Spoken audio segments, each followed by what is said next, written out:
Happening now live, we want to welcome our viewers from the United States and around the world. This is the EdTech Situation Room for October 5th, 2016. This is Wes Fryer proving that for once in my life, I can read a script and try to approximate the appropriate introduction for our wonderful show. This is episode 24. I'm joining from Oklahoma City. I am the Director of Technology at the Cassidy School here in Northwest Oklahoma City, joined as always by Jason Neiffer, who took the show not on the road, but with a guest last week with Martin. How are you tonight, Jason? And how does it feel to have put 1,100 miles on your vehicle in the last week? It feels really well. I'm well tonight.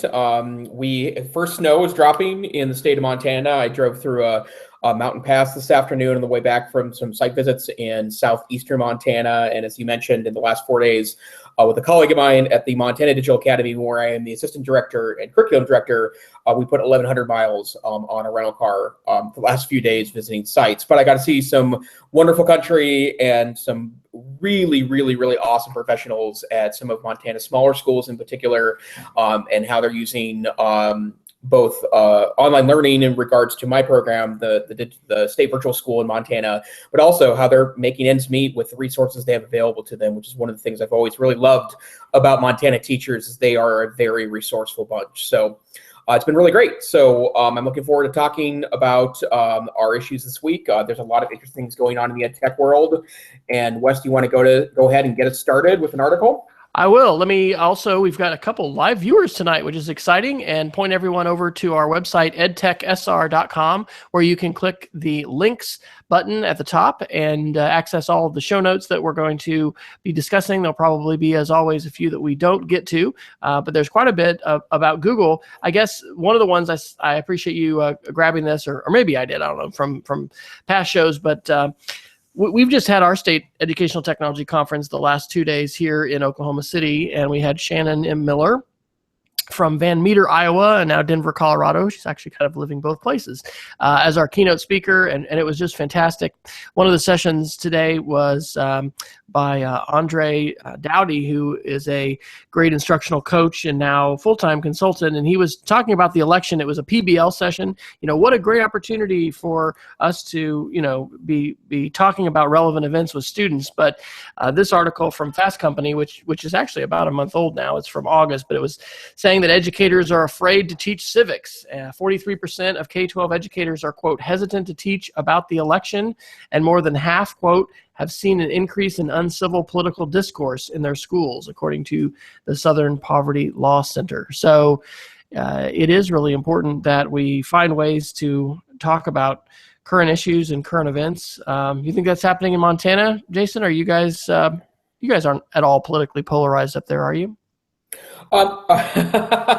Nowhere is politically polarized in the United States. Wes, I know not what you're talking about.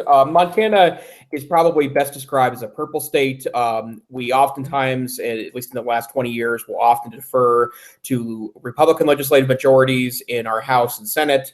And we do have a bicameral legislature here in Montana that meets every 2 years for 90 legislative days. And then statewide offices have generally gone towards Democrats, and our two senators and representative have been back and forth and have been leaning Republican as of late. But so we're definitely a purple state would be the best way to describe us. And I, as you know, Wes, I'm a former social studies teacher. I would be shocked if I felt that this election and the discourse issues and the significantly different patterns of both voting and the types of candidates that are making national news in this election, if I would shy away from that. But I certainly understand the world we live in, where the discourse has gotten to a point where it's not productive to have in a classroom. And I do think it does take an exceptionally gifted teacher to kind of dance back and forth, to draw students out, to have opinions,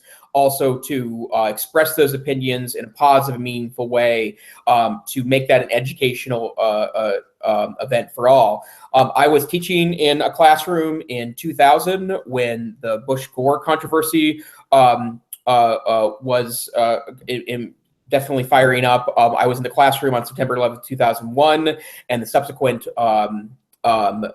military response to that post 9/11, and dealing with those controversial issues is tough, and it certainly is not bland, and it's easy to step on toes. But I've been a firm believer in my entire teaching career that that's the kind of stuff that we need to be pushing into classrooms so that we can prepare students for the world of significant elections and issues.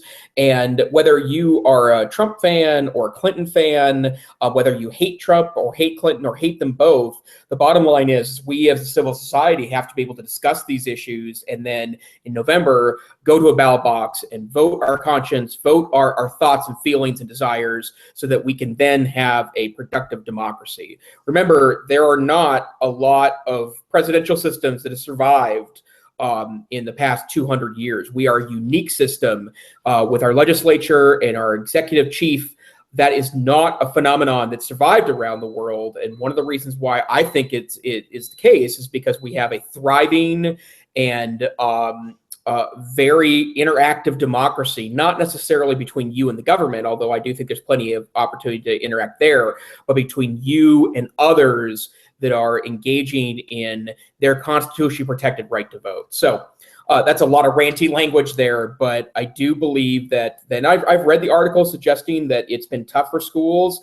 I have no doubt that that's the case. Politics steps on toes, and sometimes you can, teachers feel confident to defend that. Sometimes they don't. But I guess if there's anyone listening tonight that was on the edge of whether or not they should be bringing this classroom, please do. You may have to develop some rules of engagement with your students, but there's no reason not to, I think, in 2016. Hey, I actually managed to figure out how to get our live chat up, so I can look at it. And Dean Mance is joining us from Kansas.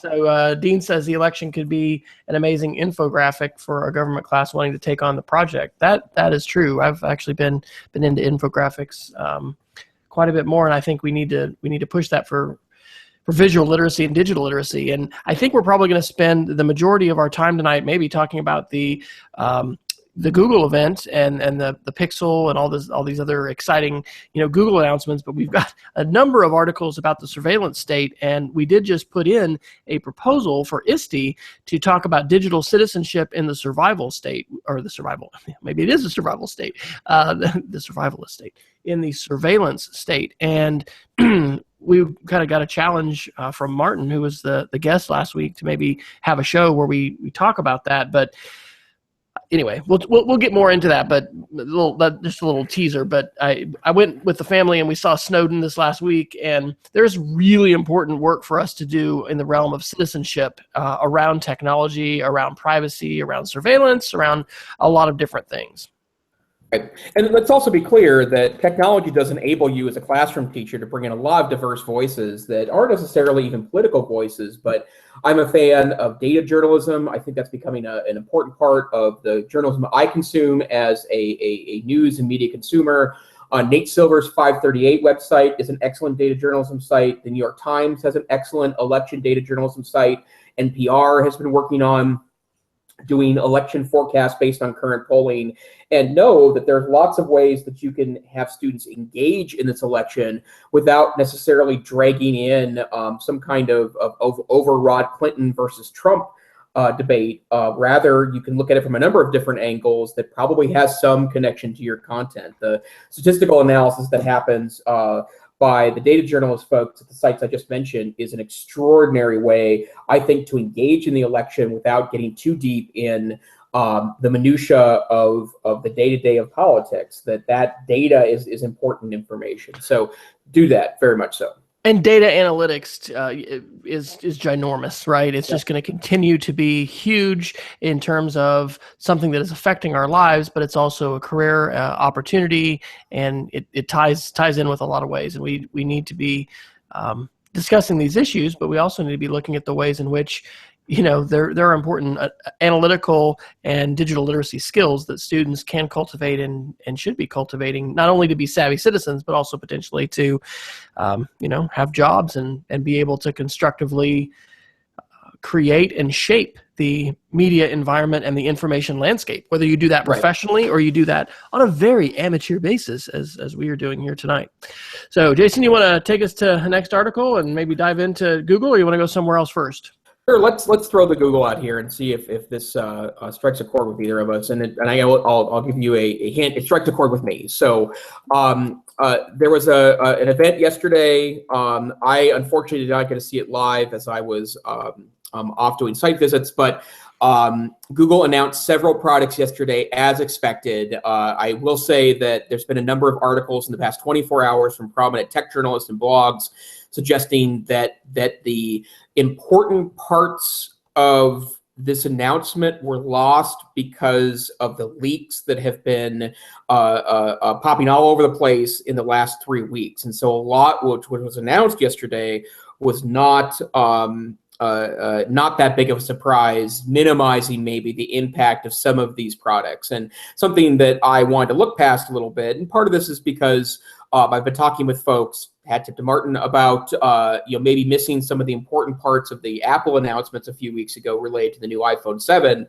But there are some things that are happening in Google that I think are going to make a big difference, particularly in the consumer cell phone market. And then secondarily, I think we're going to start to see some reverberations of this in classrooms. And I'll talk about that in great detail for a moment. So let's pick these apart one by one. Let's start with the most obvious one.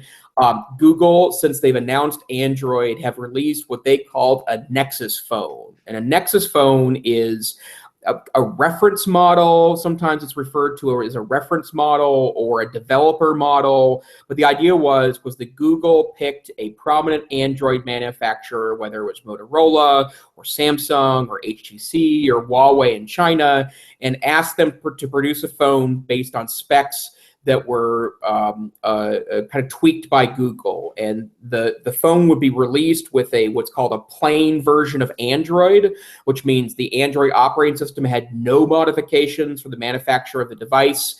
And generally speaking, Android Nexus phones have been the kind of a choice of phones for true Android nerds because you get the pure Android experience. And in fact, after owning a Samsung Galaxy Note 2 and then an LG G3 phone this past year, about a year after it was released, I picked up a great price on, this is a Nexus 6 phone. It was the model introduced in around this time in 2014. This phone was not as popular as other Nexus models, and part of the reason why is that it's absolutely massive. It is a 6-inch phone straight up, which means that this is definitely a more of a niche device as opposed to a wide appeal device. Google announced that the Nexus brand is no longer the brand they will release phones under, and instead they made two big announcements. First, future phones will be called Pixel phones. The Pixel brand name has been used twice by Google thus far. There was a Chromebook Pixel, which was a super high-end Chromebook released. There have been two editions, the Pixel 1 and the Pixel 2. Right now, there are no Pixel Chromebooks actively being sold by Google. We can talk about that a little bit later. And then last year, there was a tablet for sale by Google called the Pixel C. It was kind of a hybrid between a laptop and a tablet that had this natural Google experience. And now Google's releasing two phones, a Pixel and a Pixel XL, a 5-inch phone and a 5.5-inch phone, and high-end specs all around. Beautiful high-resolution screens. These are produced by HTC, which is the third or fourth place Android manufacturer around the world. And there's a number of differences between this phone and previous Nexus phones. And the one that I'm already dealing with is the fact that Nexus phones used to be able to be bought at a relatively bargain price because they wanted to get them in the hands of developers to develop these phones. The Pixel phones are a marked departure from that. These phones will be expensive. There's a 32 gig and 128 gig model, not unlike the direction the iPhone has gone into, small and large available. And I priced one out yesterday, including their high-end insurance policy and it was close to $1,000 to pick up that phone, which means that now they are on par with the high-end Samsung phones and also the iPhones. But the big difference between this and the Nexus phones is that Google designed the phone from scratch. HTC is the manufacturer, but designed the phone from scratch, and they're going to integrate into the operating system things that only are for the Nexus phone, as opposed to leaving all options available to all manufacturers. Probably the most prominent one is a voice assistant, which is, I think, going to be a pretty huge deal. But they've released these two phones out into the wild. Initially, I think Verizon is the launch partner. I'm pretty sure they'll be available in other carriers in the United States soon. I'm a Verizon customer, so I'm okay with that. I'm probably not in for one at this particular point in time because the $1,000 price tag is very stiff for a lowly public servant. But I do think that it's a great departure from what they've done in the past. So, Wes, I know you're an iPhone user, and you, from a phone and mobile standpoint, have been pretty steeped in the iOS universe. Is there anything about the Google announcement that is interesting or tempting to you? Absolutely. I appreciate, as always, each week the encouragement to check out some other articles. And sometimes I've been here not being able to review some of the things that you've put in, but the Verge article series that you put in was just really phenomenal. And among that, I found this Google's Pixel phone event in 10 minutes video. And so I'll give a shout out to that if anybody wants to check that out. Again, we've got someone else. Peggy George is with us, and we have a third viewer. And you can go to edtechsr.com/links and take a look at these links. The first thing that stood out to me from it was their statement that we are moving from a mobile first to an AI first era. And we have talked about artificial intelligence and the importance of artificial intelligence technology improvements from Google, from Apple, from Amazon. Microsoft is in that fray. Certainly the United States government is in that. And so I thought that was really significant. Right. Because we've kind of reached a plateau, as we have in PCs and laptops, in terms of processing power and what people need. And similarly, it seems like in smartphones, it's like, well, what's gonna be next? Are you really gonna need that additional bump in processing speed and camera capability? And I think this differentiator of the artificial intelligence, but again, this will also get to what we'll talk about with the surveillance state and what's creepy or what's cool, right? And what's that line for you in terms of how much information you're comfortable giving away, and how much do you enjoy the fact that Google not only knows things about your commute and how long you need to, how long it's going to take you to get to work and when you need to leave to get to the airport or whatever. But there's a lot of other sides to that. The other thing that stood out was this statement that it fully charges for a 7-hour charge in 15 minutes. Right. So that's pretty remarkable. And just overall, I mean, as we talk about articles, we bring it back to the classroom and the school focus. Oh my gosh, it just continues to reinforce to me how important it is that we find ways to equip students to use phones appropriately in school, and that we don't simply cast them to the side and say, you know what, we're just old school, because that is not good enough. There's a lot of things about traditional education that are positive. There's a lot of negatives about the distractions that cell phones bring and that media content brings, but holy cow, being able to filter well the onslaught of email and information overall, and to make good choices with our devices, digital citizenship, it's just so important. So as I hear these announcements from Google and see the envelope push even further with the iPhone 7 announcement, whether that was last week or the week before, and then this from Google, it's just increased impetus to say, what are we doing for digital citizenship, and how are we not only utilizing these tools to bring content into the classroom, but finding ways to help students, be equipped to make good choices with what they publish and they share, because we're all publishers now. Right. Well, and I have to say that if you kind of see the Pixel phone as being, the competitor to the iPhone, And if other manufacturers are unable to really catch the Google phone, I don't know what'll happen. This could just be what the Nexus phones were, which was the mostly the purview of nerds and advanced users. Or it could be the gauntlet thrown down by Google to say, this is the Android phone we want people to buy.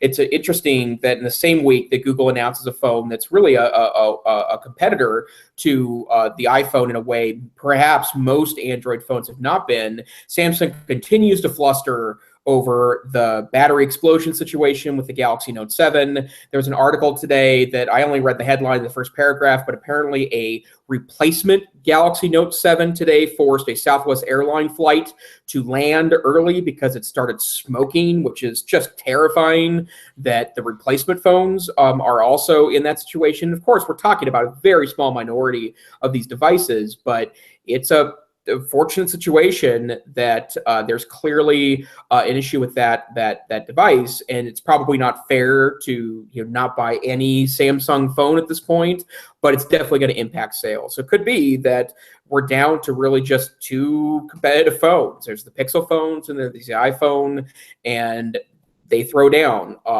and both are in my mind, both are wonderful pieces of hardware that have extraordinary software. In fact, the Walt Mossberg article that we linked to in this week's show notes talks about why Google developing a phone and the developing software around the phone borrows from the Apple model, which is why the iPhone has been such a stable and wonderful platform, is because they're developing the hardware and software together. So you could see some extraordinary things happening in the near future related to that. So certainly something to keep look out for as these phones start to roll out to consumers. I'll say something else about the Pixel, and then I want to talk a little bit maybe about the Wi-Fi announcement, which personally at our home is the thing I'm most interested in. There was a great show called the Chrome Show before GigaOM exploded, and it's been resurrected, but all the people that were originally there left. And Kevin C. Toffel, who actually listened to one of our shows, we'll give him another shout out today, had a great show that he co-hosted called the Chrome Show. And that really is where my knowledge of the Pixel laptop came from, because Kevin was an owner of the Pixel, very high-end, very different from what we've seen for other Chromebooks. I think it's really interesting to see Google continuing to iterate, in this space, and they're taking big bets with this, right? This isn't just a small little, hey, let's try this and see what happens. I mean, I'm sure they've done all kinds of market analysis. Today at our state EdTech conference, I didn't get to stay for the whole thing, but there was a breakout session for instructional coaches or EdTech coaches, and it was just kicked out for people to talk about iPads and Chromebooks and what were they doing, and it is so radically different, the experience of supporting Chrome and the Chrome OS in a shared environment, in a school environment, relative to the iPad. I mean, I love my iPhone and I love my iPad, and I'm very enthusiastic about the great kinds of content that can be created and the ways that it's different. But it's pretty exciting to see these things continuing to move forward. And just looking at the Dell Chromebooks, which we actually purchased 4 carts of this summer, and the ways in which they're being utilized, and they're reliable, and they're hardy, and they're so easy to manage. But of course, that's sort of in school as we know it. So. Do you want me to say a few things about the Wi-Fi, or do you want to? Yeah, go ahead. And I have some information about this related to my own Wi-Fi kerfuffles in the world. But yeah, go ahead and give it a shot. Good. Well, those of you that have tuned in before on early shows will remember that quality of service in our house, and some of this was when our son was still there. He's off to college now, but everyone off of Netflix, because I'm pretty sure, maybe we could tune this down, but I think we pay for like at least 3 simultaneous Netflix streams. I mean, sometimes our family would do that. And on our cable modem, we're on the 3rd of 4 possible tiers. We have about 120 megs of downstream bandwidth, which is quite a bit, but we still run into issues. I think it was Jason that alerted me to the Google router and Wi-Fi hotspot that is manageable through the phone. and they have announced a new set of Wi-Fi routers, which also can come in a set of 3. And I hadn't even heard of this before. There's the, I guess, Eero Wi-Fi, if that's how you pronounce it. It's EERO. Yep. And as a tech director now, okay, so I've been a tech director now for a little over a year. Managing our firewall and our Wi-Fi and being in our dashboard, I have been, longing for some more robust tools at home to be able to do even simple things like saying, hey, I'm going to do a video conference here. I want to prioritize this particular connection. And, if there's other bandwidth left over for the kids to stream YouTube or Netflix or whatever, they can do that. But anyway, I'm really excited about consumer level routers and Wi-Fi hotspots, and then also the parental controls part of that, because I don't know if the Eero has this, but on Google's they said you can pause the internet or you can have access times for kids, and really it's been unfortunate. There have been a couple of startups or sort of GoFundMe's sort of things where people are trying to do a parental control router that allows for some more visibility. I mean, some of this, we're on the edge of upgrading our firewall. We're down to either Meraki or Smoothwall. Smoothwall has amazing reporting features that we're going to be working to get it integrated with our Google apps, from a user standpoint as far as where folks went and things that they did. And anyway, it's great to see home users potentially having much more robust tools than just basically a dumb router and a Wi-Fi hotspot that is not very manageable and doesn't give you many choices in terms of if you want to prioritize something or just being a smarter device that's going to work in your home as far as walls and when you move around and things like that. Well, and I can say that I was excited about this, and I was actually on the verge of pressing. It wasn't available by the time I got to the Google store, so this was put myself on a sign-up list. But I was about ready to press that button, and we're talking about $300 for a 3-pack of these individual devices. I found out that my current Google on-hub router, which I purchased a few months ago at a steep discount from Amazon Prime Day, actually will work with this system. So I can just buy one of those new mini routers, plug it in, probably on the other side of my house, and then create that mesh network that is happening there. And it's very exciting for me because, I've always, I wouldn't say dismissed claims of, my Wi-Fi doesn't work in my house, but I just have never had that experience. So I've never understood what that looked like. And I'm now on my 3rd router in a year and a half in my new home.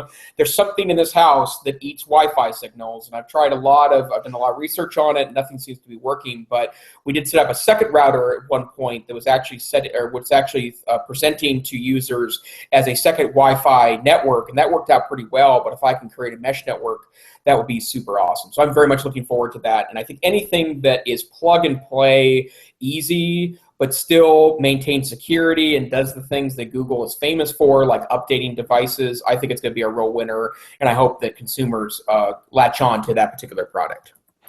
Anything else from the Google announcements that you thought was significant? Yeah, I would say there's a couple other things. There is a VR headset that will go on sale next month for $79. It's called the Google Daydream View VR headset. I have not looked at the whole keynote yet, so I'm not able to, I didn't see the demos or anything, but from the early reporting that I've seen is that it's based somewhat on the Google Cardboard standard, which is that they're going to build things into Android and iOS phones that allow things like YouTube videos to be easily utilized. But it looks like it's a comfortable headset that does kind of strap around your head, as many of the successful Google Cardboard alternatives do, to allow that VR experience. And they are giving one away with Pixel phone purchases in at least this initial play out. We talked about VR a lot before. I do think that this could be a very impressive classroom tool. It's just hardware-wise not there yet. And even the software, in my humble opinion, is still a little wonky. I do know a lot of Google Apps professional development trainers. I'm thinking of, in Montana, we have a firm here called Beyond the Chalk, Jeff Cruz and Dean Phillips, that do a lot of really great things with Google. They're big on Cardboard, and listening to them talk actually gives me a lot of encouragement. This tool has a lot of classroom application. I wish I were in a classroom to test that out, but they spend a lot of time helping folks create things that can be viewed in cardboard, which is, I think, it's certainly a powerful model. But that, I think, could go somewhere. I don't know yet whether or not that's super great or not, but it's certainly that notion of an under $100 VR headset that utilizes mostly the power of your phone, I think is a very, very, very, very powerful model. And they also announced Google Home, which is like a Alexa tool with fancier speakers. And again, this will touch on surveillance state stuff and how much you want to disclose and what you're comfortable with. I am not sure. And we talk about, I mean, I hope I'm not a person who's just always chasing after whatever is new and shiny. I think I have actually decided not to get an Apple Watch and to go traditional watch for my watch upgrade later this year. But I don't know that I want a smart home.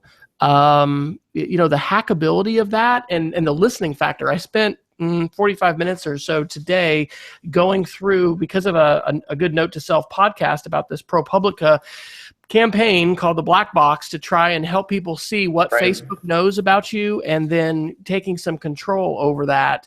I deleted a whole bunch of stuff off of my Facebook profile and putting one of these Google Home devices or Alexa, or your iPhone, if you have the microphone enabled for Google or Facebook or for other kinds of things. I don't know exactly what apps Apple is listening to us through.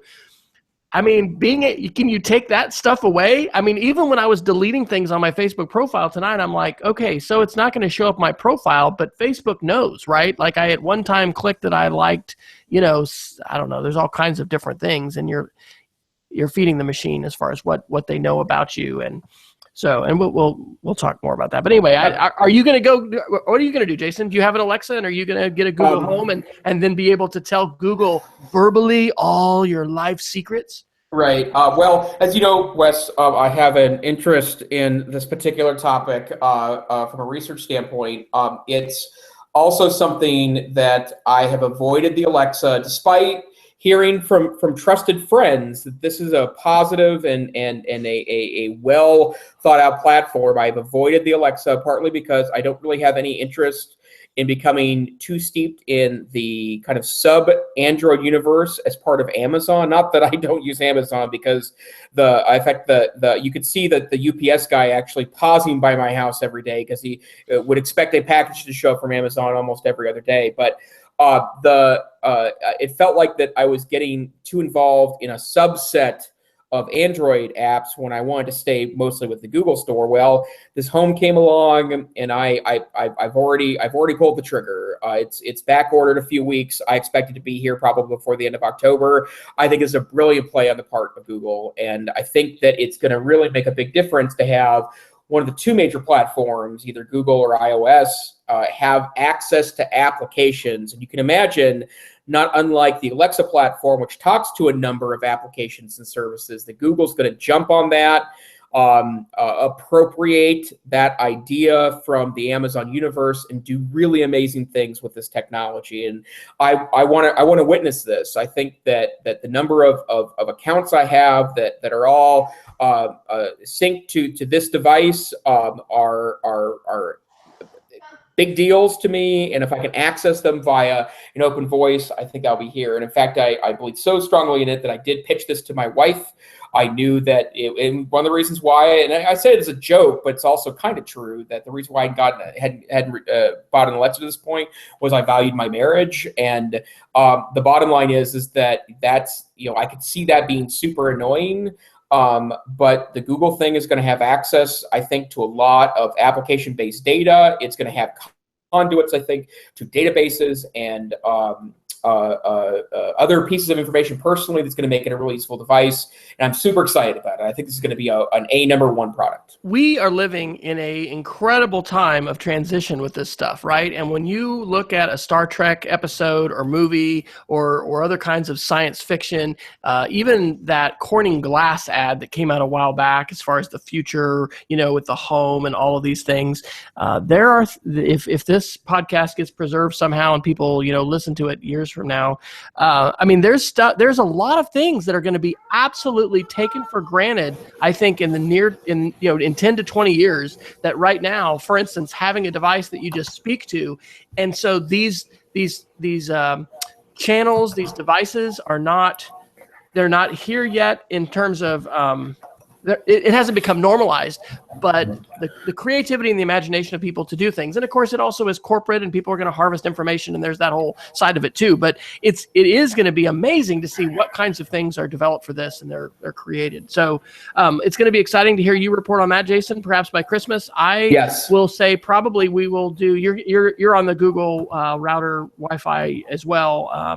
We may do that too. We've got did the investment in the time capsule as far as the Apple, wireless, and anyway, we'll probably still do that as far as backups, but we'll see. That'll be interesting, and how this will impact schools. I mean, we're continuing to look at our refresh and when we're going to be updating. Meraki, which is owned by Cisco now, is our wireless network and our wired network, and higher density access points, the need for kids to be bringing more devices, our bandwidth going up. It's a continual challenge, in the home as well as at school, to how we're going to meet the appetites and the consumption diets of teachers and students with media and with all of the content that can flow over these pipes that are physically wired and absolutely. So I do want to say real quick that you dropped an, by the way, maybe new Macs coming October 27th. We're going to possibly be refreshing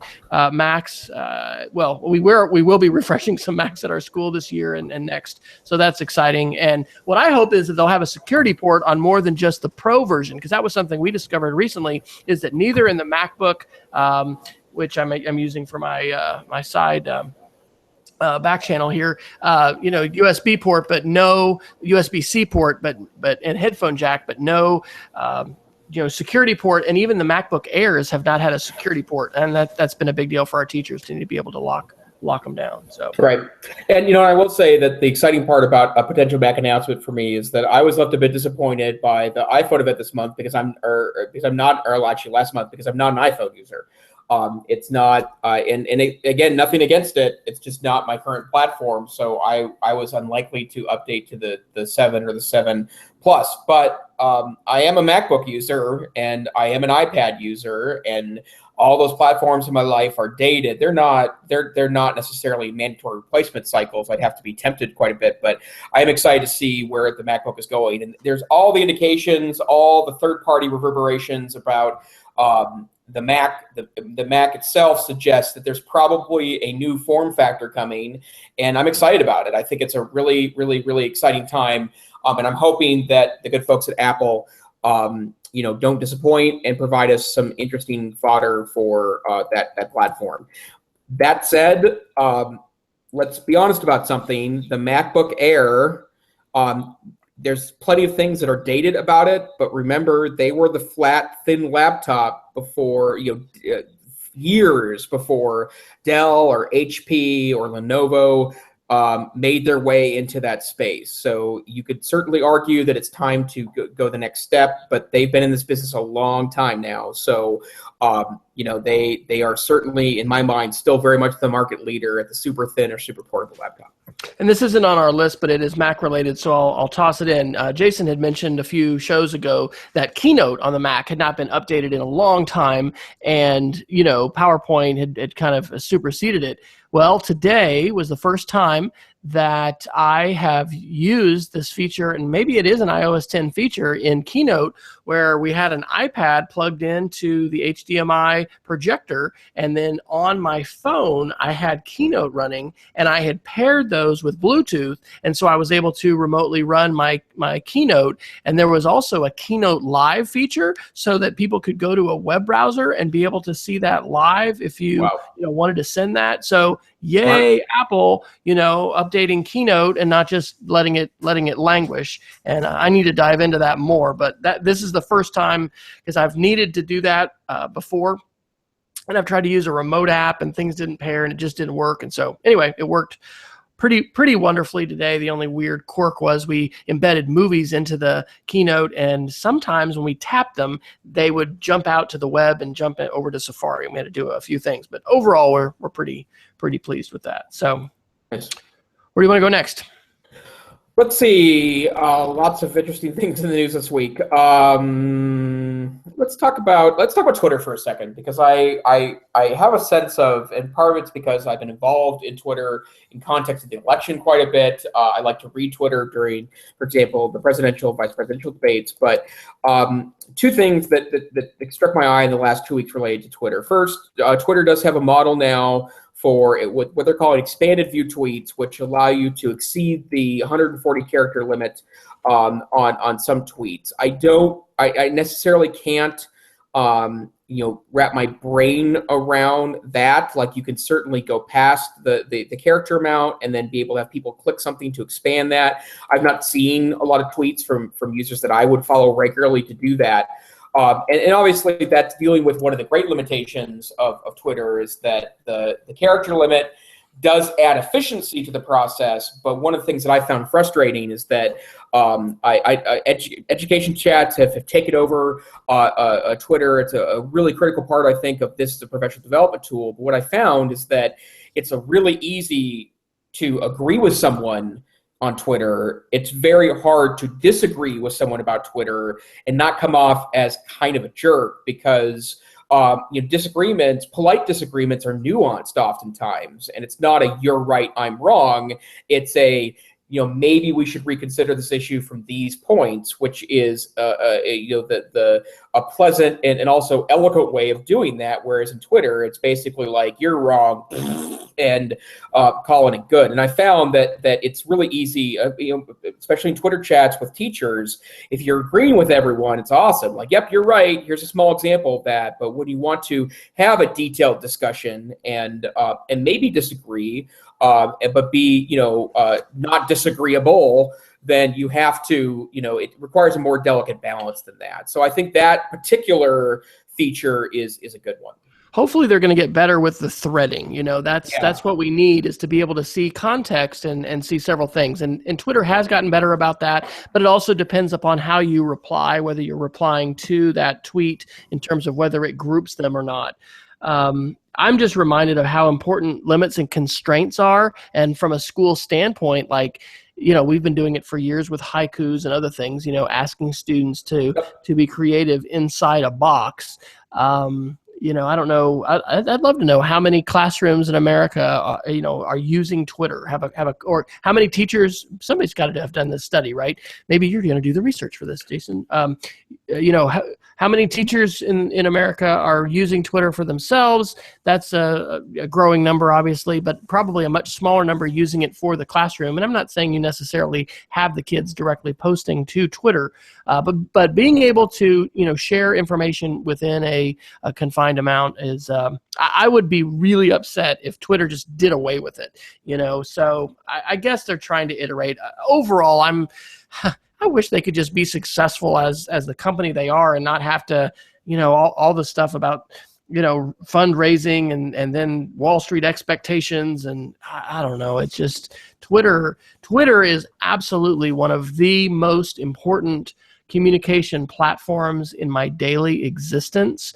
To imagine a world without Twitter today, it would be a significant impact. And I'm sure I'm guilty. I can be an oversharer. Maybe I'm an oversharer all the time. I don't know. It would be it's when they talk about tweaking some of the basics of what makes Twitter, which is like you have 140 characters to share thoughts. We're talking about some scary stuff. So right. I hope that's not going to change dramatically. But right. Go ahead. Well, I want to mention one other thing related to that. I think that part of the reason why I keep thinking about these changes is because I don't think you would change the basics unless you perceived that something wasn't going right, whether it's the adoption of the platform or the use of the platform or average daily or monthly users. But there's been a persistent rumor for most of 2016 that Twitter is for sale. And apparently Google and Microsoft and Yahoo and all the usual suspects have been approached and have turned Twitter down as a potential sale. I do think that in fact, the place I know where it happens to work best is with teachers. I think teachers share a lot of informal professional development in context of Twitter, but it can't exist as a teacher-only professional development network. That's part of the reason why Ning went away, which is another discussion altogether, right? But that's a real problem, I think, with the context of this tool. And so I'm very heartened that well, for example, I watched the presidential debate last week via Twitter. I wasn't expecting to do that, but it's literally the easiest way to go from zero to live stream of debate. There have been NFL football games that are Twitter video. It could become that kind of dial tone of the internet that I've heard commentators talk about before, where it's just the go-to place to find and interchange with stuff. And Wes, other than this podcast, I mean, this is the way you and I connect. I mean, we see each other an average of once every 3 years at this point, and this is the way we connect, and even plan around the show, for example. And it's not right for email. None of this stuff feels right for email. I would never just say, here's some random links for you, Wes. That wouldn't be a way to do that. Twitter's the perfect platform. So I hope they figure out a way to get to the audience they need to do. But, if you need any evidence of the power of the platform, ignoring teachers for a second, try debate night, right? Sunday night, town hall debate, Clinton versus Trump, could be a big deal. You go to Twitter, it will explode, right? And politicos and students and teachers and debate coaches, these are all examples of people that I connected with on Twitter on both vice presidential debate night and presidential debate night. And that's a powerful platform that can allow that to occur.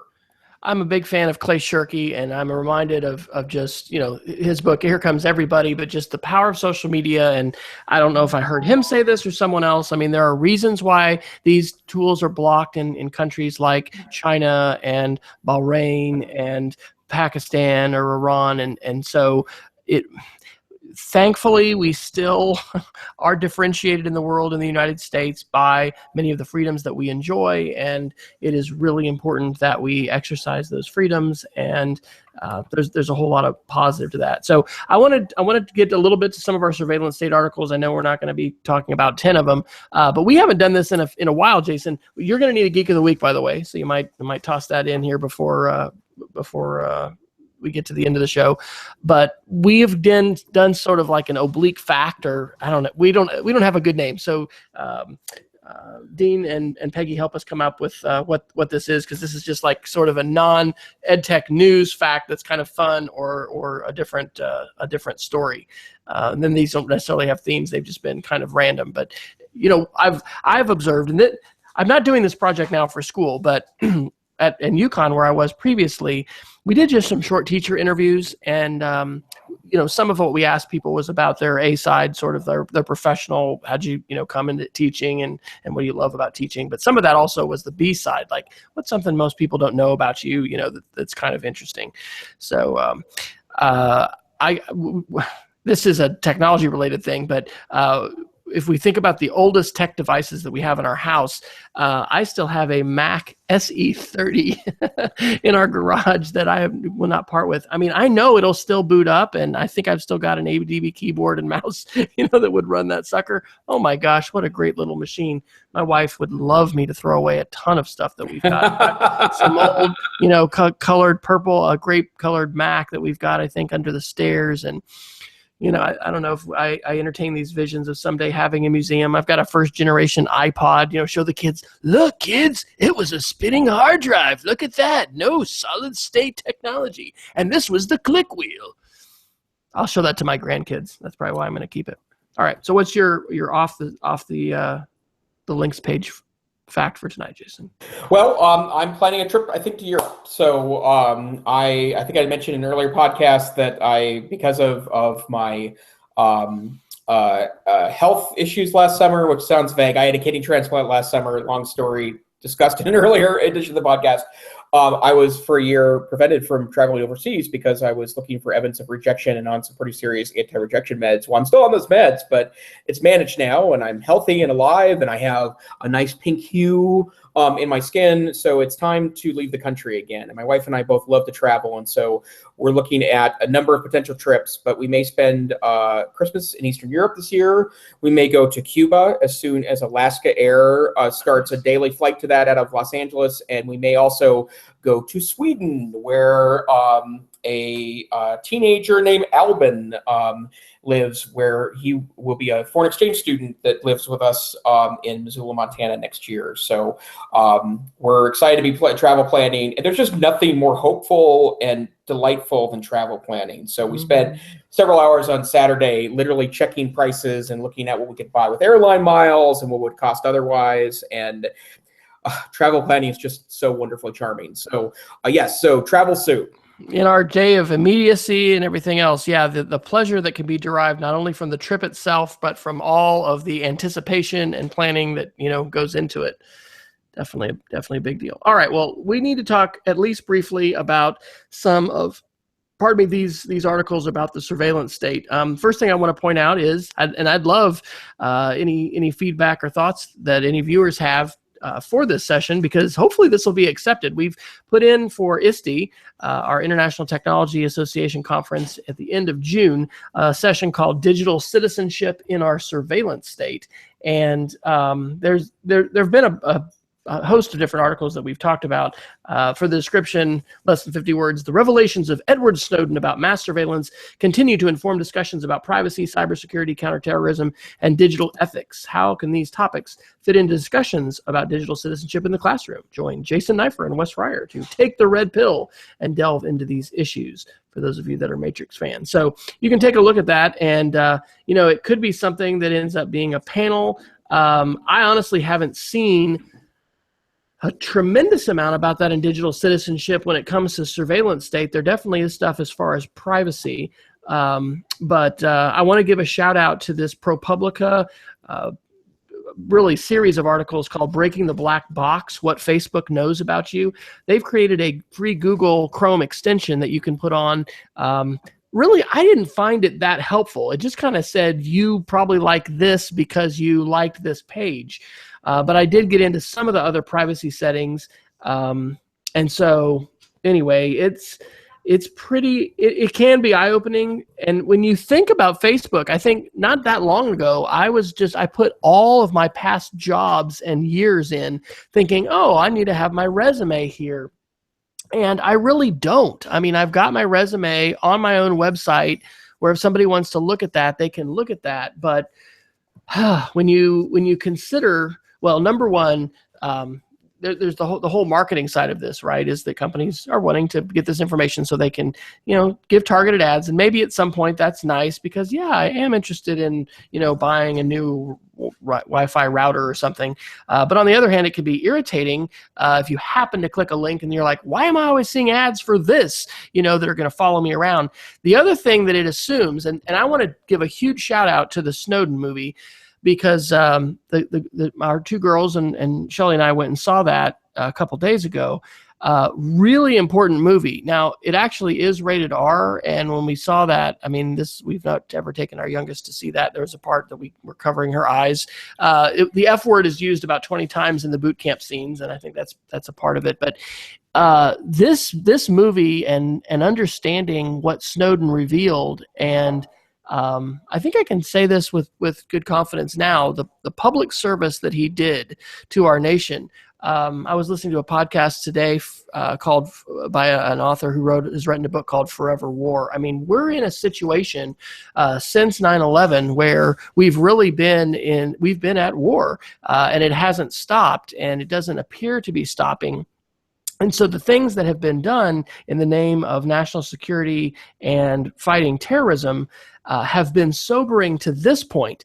But the guy who wrote this Forever War book, he went on the record to predict, and I think this was at the time we were still having primaries, that there will be a terrorism attack in the United States prior to the election, and he thinks that would be the number one thing that would boost Trump into the White House. I really hope he's not prescient about that, but it is very scary to see the kinds of things the public will choose to do when fear is ruling and controlling.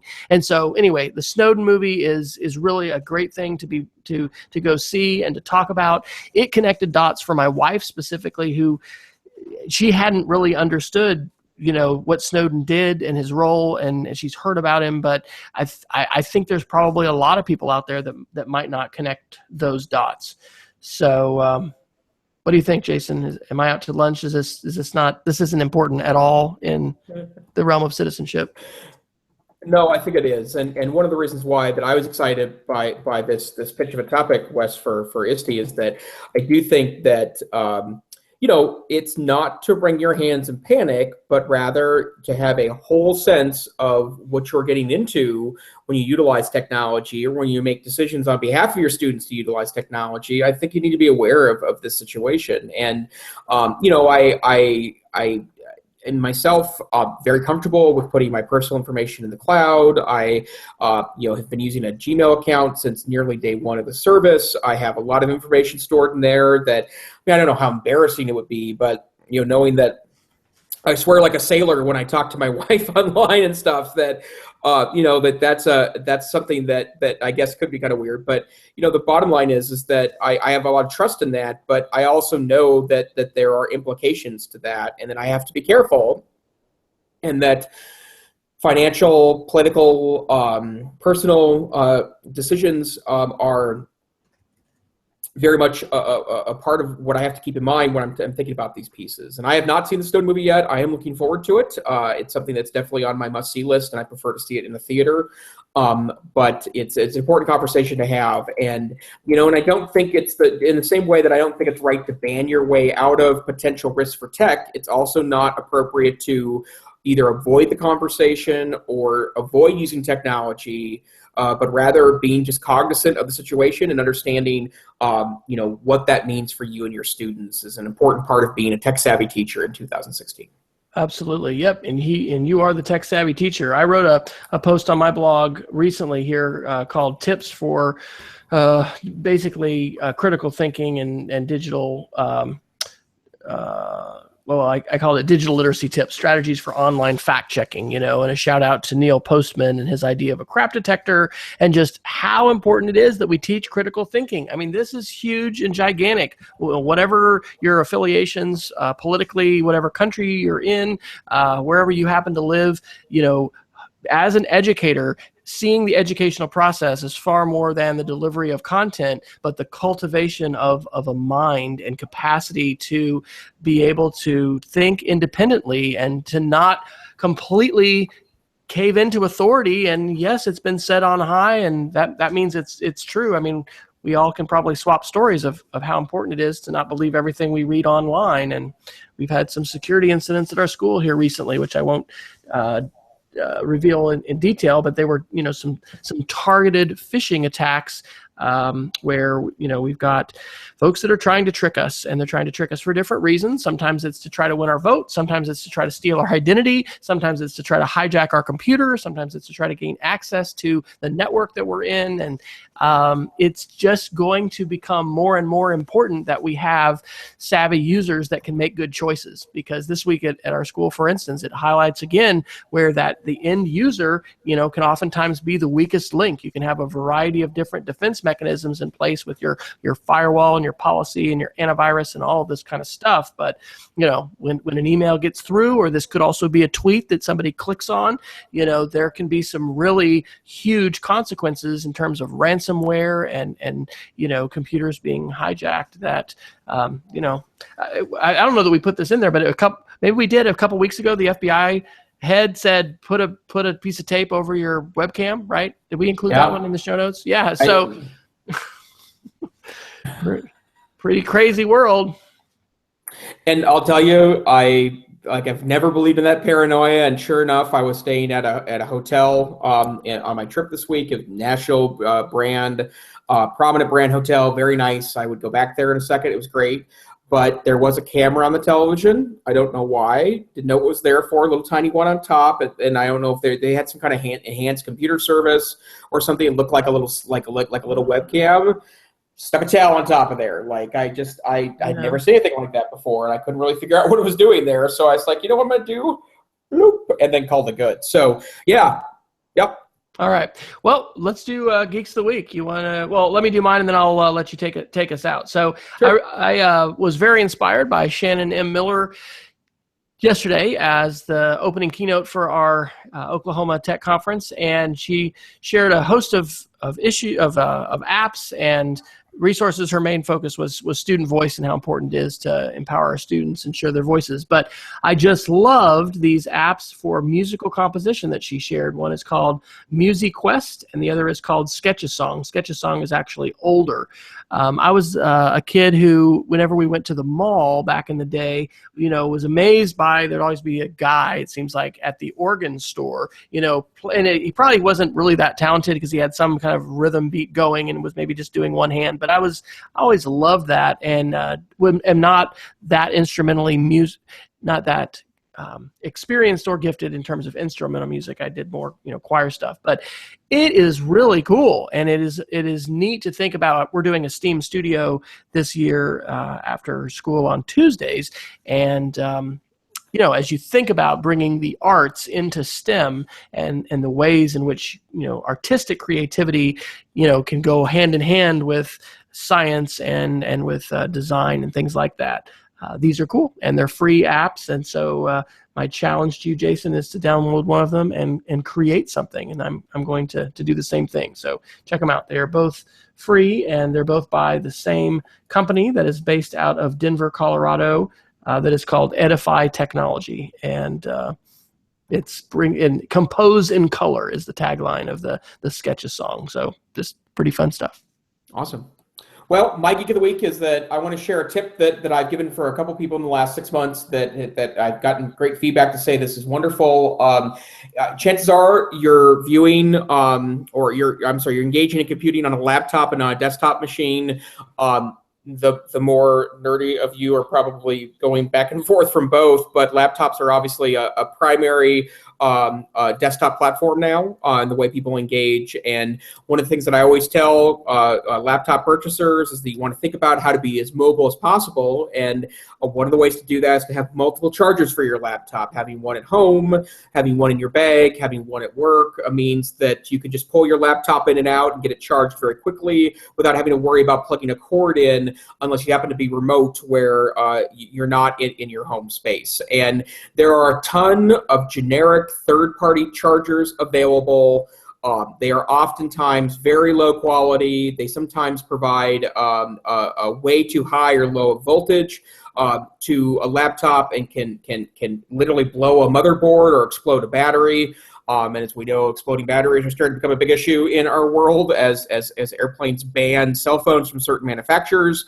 And what I've taken to doing, and I've advised other people to do to much success, is consider purchasing a used OEM or original equipment manufacturer version of your charger from something like eBay. Now, let's be clear, there's plenty of mismarked things on eBay, and you may not be getting an OEM charger. But as an example of this, lately I've been using used Lenovo laptops.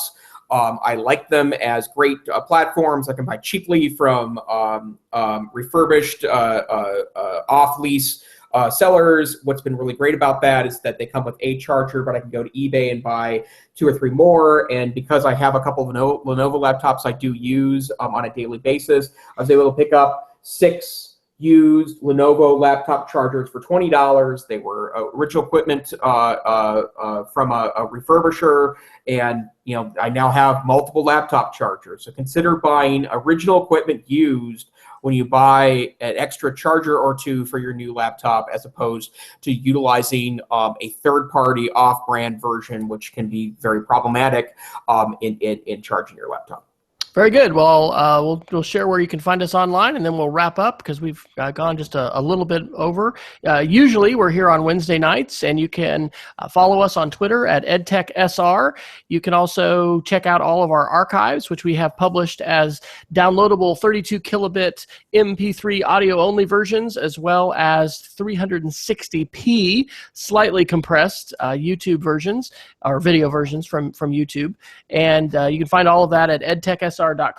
We do have a survey that we would love to have you fill out to let us know a little bit about where you are. And this was fun to have the chat room live. Thanks to Peggy George for staying with us for our entire show. And we had Dean Mance up in Kansas, and I think I saw in the chat room Brett Dickerson from here in Oklahoma City. So anyway, it's fun to know who's listening. We are getting some pretty good download statistics on the audio podcast, but you can find me on Twitter at WFryer. My blog is speedofcreativity.org. And Jason, why don't you take us out and tell us where folks can find you?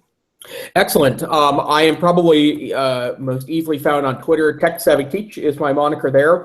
I do blog regularly with the Northwest Council for Computer Education Tech Savvy Teacher blog at blog.ncc.org, where I do serve as NCC's Tech Savvy Administrator in Residence. And of course, you can find us here once a week talking about educational technology news. Have a great night. Greetings from Montana and Oklahoma, and we hope to see you next week on the EdTech Situation Room.